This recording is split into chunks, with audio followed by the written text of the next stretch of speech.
हम इस वक्त फ्लोरिकल्चर ट्रेनिंग सेंटर बाग जिनाह में मौजूद हैं।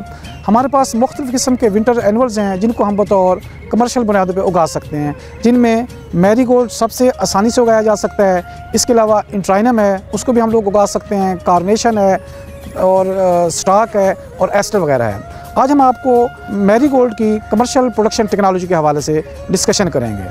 हमारा मैरीगोल्ड, इसकी पनीरी हम साल में इस क्रॉप को 3 मरतबा आसानी के साथ उगा सकते हैं। सबसे पहले हम इसे सितंबर अक्टूबर में लगाते हैं, उसके बाद इसको फरवरी मार्च में भी लगाया जाता है, फिर मई जून में भी लगाया जाता है।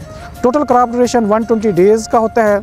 अपना अमूमी तौर पर 25 दिनों में इसकी पनीरी तैयार हो जाती है और 1 एकड़ में मैरीगोल्ड के कुछ 22,000 के करीब प्लांट्स रखते हैं और एक प्लांट 50 से लेकर 70 फूल जो है ना वो पैदावार देने की सलाहियत रखता है जी। और एक फूल का वज़न 5 से 7 ग्राम होता है जी। और आप आसानी के साथ 6 से 8 टन इसकी पैदावार हासिल कर सकते हैं।